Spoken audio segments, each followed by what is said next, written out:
پہلے کہ میں ضربت کے کچھ مصائب کو پیش کروں، میرے ساتھ ذرا کچھ دیر کے لیے چلیں گے۔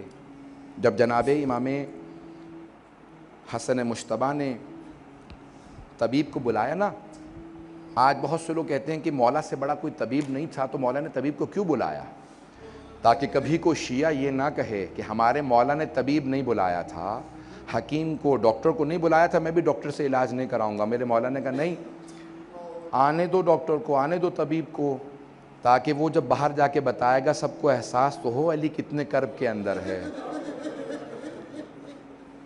میں پیش کروں گا ضربت کے، میرے ساتھ رہیے گا، لیکن سن لیجئے اس سے پہلے کہ میں پیش کروں مولا کی اپنی بیٹیوں سے وداعی کو۔ الفاظ یہ ہیں کہ جب ایک مرتبہ امام حسن مجتبیٰ نے طبیب کو بلایا نا، طبیب آیا، اس نے زخم کو دیکھا، سر میں ضربت لگی تھی نا، تو اس نے زخم کو دیکھا اور مولا کا ماننے والا تھا، رونے لگا۔ امام حسن مجتبیٰ سے کہا آقا، اس نے اس میں اتنا زہر ڈالا تھا کہ اگر پورے کوفے والوں کو دے دیا جاتا تو سب مر جاتے۔ یہ شیر خدا ہیں جو 2 دن سے تڑپ رہے ہیں، یہ شیر خدا ہیں جو 2 دن سے اس کرب کے اندر ہیں۔ تو اس میں ضربت لگی، اس نے کہا کہ کیا کیا جائے؟ کہا میرا علاج یہ ہے کہ اگر ان کو جتنا ہو سکے دودھ پلایا جائے، شہادت تو ہوگی لیکن صرف اور صرف دودھ پلانے سے تاخیر ہو سکتی ہے۔ اس نے گھر سے باہر نکل کے اعلان کیا، کوفے میں طبیب نے اعلان کیا، حکیم نے، ڈاکٹر نے، معالج نے، کہ کوفے والو علی کو جتنا ہو سکے دودھ پلاؤ، مولا اتنی ہی دیر تک۔ روایت کے الفاظ یہ ہیں کہ امام حسن مجتبیٰ جب دروازے پہ گئے، میری طرف دیکھیے گا، میں ہاتھ جوڑ کے کہہ رہا ہوں، میری طرف دیکھیے گا، جب دروازے پہ گئے تو دیکھا چھوٹے چھوٹے بچے ہاتھوں میں کوزے لیے کھڑے ہیں، اور ہر بچے کے ہاتھ میں کوزے میں دودھ تھا۔ کہا مولا آج ہم دودھ نہیں پیئیں گے، ہم مولا کو دودھ پلانے کے لیے آئے ہیں، ہم اپنے ہاتھوں سے مولا کو دودھ پلائیں گے۔ امام حسن مجتبیٰ زاروں قطار رونے لگے۔ کہا کہ آپ لوگ سب بچے رک جائیں، ذرا میں اپنے بابا سے پوچھوں۔ میرے مولا نے کہا بیٹا حسن جانتے ہیں یہ سب یتیم بچے ہیں، ان سب کو میں دودھ پلایا کرتا تھا۔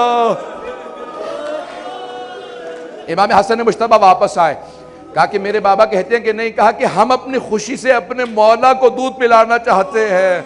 کیا کہا میرے مولا نے؟ کہا بیٹا حسن آپ جانتے ہیں میں نے کبھی آج تک یتیموں کا حق نہیں کھایا،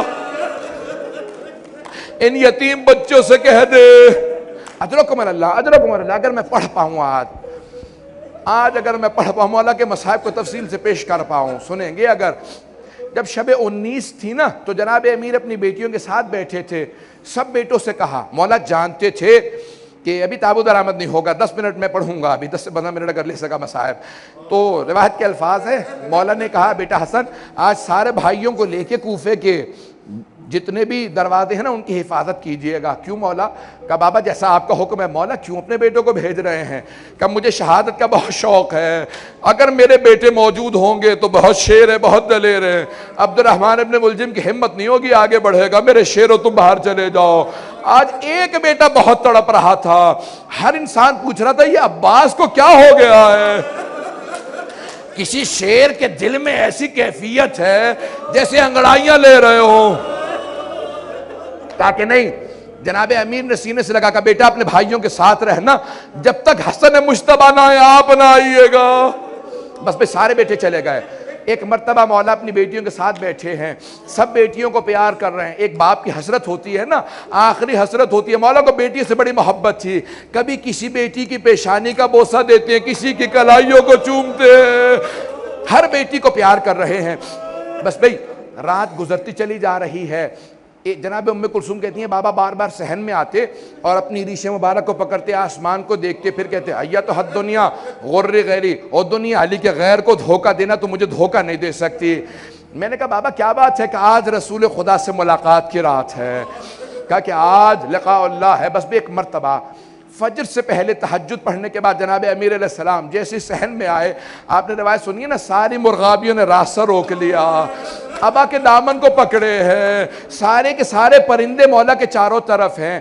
جناب ام کلثوم نے جملہ کہا، بابا میں نے کبھی آج تک ان مرغابیوں کی اس حالت میں نہیں دیکھا، یہ کیا بات ہے، اس طرح سے راستہ کیوں روک رکھا ہے؟ تو مولا نے سوگنامہ علیہ محمد میں آیت اللہ اشتہاردی کہتے ہیں کہ مولا نے فرمایا انہن نواحی، یہ میرا نوحہ پڑھ رہی ہے، یہ جانتی اب علی چلتے ہوئے نہیں آئیں گے۔ اللہم عجل ولیک الفرج